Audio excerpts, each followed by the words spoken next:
भगवद्गीता अध्याय 15 पुरुषोत्तम योग म्हणजेच परमपुरुषाचा योग. श्लोक 1. श्री भगवान वाच ऊर्ध्वमूलमधशाख मश्वत्थं प्राहुरव्ययम् छन्दांसि यस्य पर्णानि यस्तं वेदस वेदवित्. अर्थात श्री भगवान म्हणाले, असा एक शाश्वत वटवृक्ष आहे ज्याचे मूळ वर आहे आणि शाखा खाली आहेत आणि पाने वैदिक मंत्र आहेत. जो या वृक्षाला जाणतो तो वेदांना जाणतो. तात्पर्य: भक्तियोगाच्या महत्त्वाविषयी विवेचन केल्यानंतर कोणीही प्रश्न विचारी की मग वेदांबद्दल काय? या अध्यायामध्ये सांगण्यात आले आहे की वेदांचे प्रयोजन म्हणजे श्रीकृष्णांना जाणणे होय.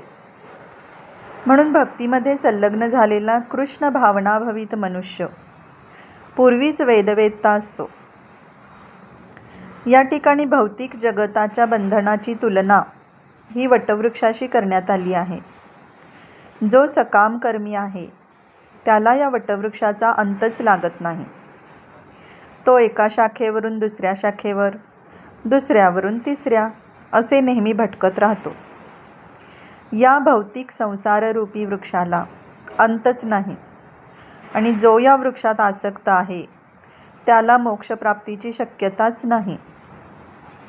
वैदिक मंत्र आत्मोन्नती करण्याकरिता आहेत आणि हे मंत्र म्हणजे या वृक्षाची पाने आहेत.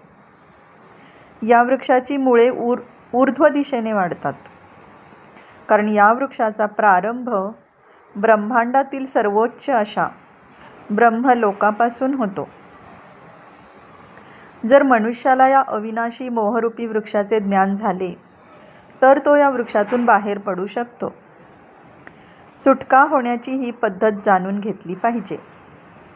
या भौतिक बंधनातून बाहेर पडण्यासाठी अनेक विधी आहेत. याचे वर्णन पूर्वीच्या अध्यायांमध्ये करण्यात आले आहे आणि 13व्या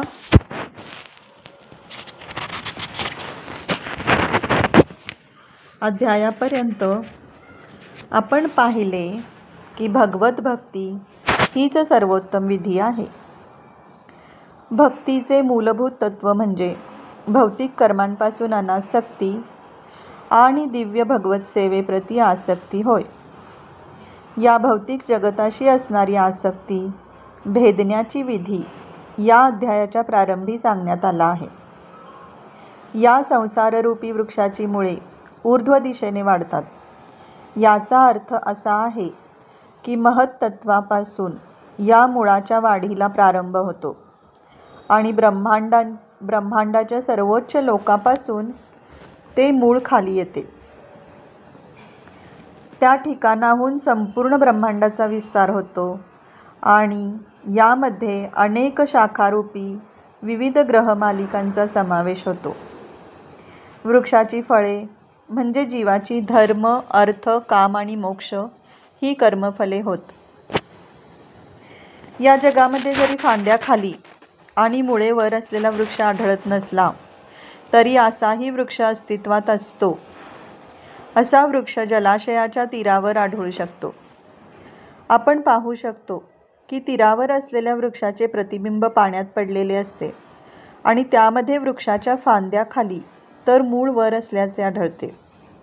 दुसऱ्या शब्दात सांगावयाचे तर हा संसाररूपी वृक्ष म्हणजे वैकुंठ जगतरूपी वास्तविक वृक्षाचे केवळ एक प्रतिबिंब आहे. ज्याप्रमाणे वृक्षाचे प्रतिबिंब पाण्यात स्थित असते त्याप्रमाणे आध्यात्मिक वृक्षाचे हे प्रतिबिंब इच्छांमध्ये स्थित असते. प्रतिबिंबित भौतिक प्रकाशात वस्तू स्थित होण्याचे कारण म्हणजे इच्छा आहे. ज्याला या संसारातून बाहेर पडण्याची इच्छा आहे त्याने पृथक्करणात्मक अध्ययनाद्वारे या वृक्षाचे पूर्ण ज्ञान जाणून घेतले पाहिजे. तेव्हाच तो या वृक्षाशी असणारा आपला संबंध छेदू शकतो. हा वृक्ष म्हणजे खऱ्या वृक्षाचे प्रतिबिंब असल्याकारणाने ती एक हुबेहूब प्रतिकृतीच आहे. प्राकृत जे काही आहे ते सर्व आध्यात्मिक जगतातही आहे. निर्विशेषवादी निराकार ब्रह्मालाच या भौतिक जगतरूपी वृक्षाचे मूळ मानतात आणि सांख्य तत्त्वज्ञानानुसार मुळापासून प्रकृती आणि पुरुष, त्यानंतर त्रिगुण, पंचमहाभूते आणि दशेंद्रिये, मन इत्यादी निर्माण होतात. या प्रकारे ते संपूर्ण भौतिक जगताचे पृथक्करण 24 तत्वांमध्ये करतात. जर ब्रह्म हे संपूर्ण सृष्टीचे केंद्रबिंदू असेल तर त्यापासून प्राकृत जगत हे 180 अंशाचे असते आणि उर्वरित 180 अंशाचे आध्यात्मिक जगत असते. भौतिक जगत एक विकृत प्रतिबिंब आहे. म्हणून आध्यात्मिक जगतातही या भौतिक जगताप्रमाणेच वैविध्यता असली पाहिजे आणि ती वास्तविक असली पाहिजे. भगवद्गीतेमध्ये सांगण्यात आले आहे की प्रकृती ही भगवंताची बहिरंगा शक्ती आहे आणि पुरुष हे स्वतः भगवंत आहेत. व्यक्त सृष्टी ही भौतिक असल्याकारणाने अनित्य आहे. कोणतेही प्रतिबिंब हे असत्य असते, कारण ते कधी दिसते तर कधी दिसत नाही. परंतु ज्या मूळ स्थानापासून प्रतिबिंब निर्माण झाले आहे ते स्थान शाश्वत आहे. वास्तविक वृक्षाचे हे प्राकृत प्रतिबिंब छेदले पाहिजे. जेव्हा मनुष्याला वेदवत्ता म्हटले जाते तेव्हा असे गृहीत धरण्यात आलेले असते की या भौतिक जगताची आसक्ती कशी छेदावी हे तो जाणतो. जर मनुष्याला आसक्ती भेदण्याची पद्धत माहीत असेल तर तो खऱ्या अर्थाने वेद जाणतो असे म्हणता येईल. जो वैदिक कर्मकांडांकडे आकृष्ट होतो तो या वृक्षाच्या हिरव्यागार पानांमध्ये आकृष्ट झाल्याप्रमाणे आहे. त्याला वेदांचे वास्तविक प्रयोजन ज्ञात नसते.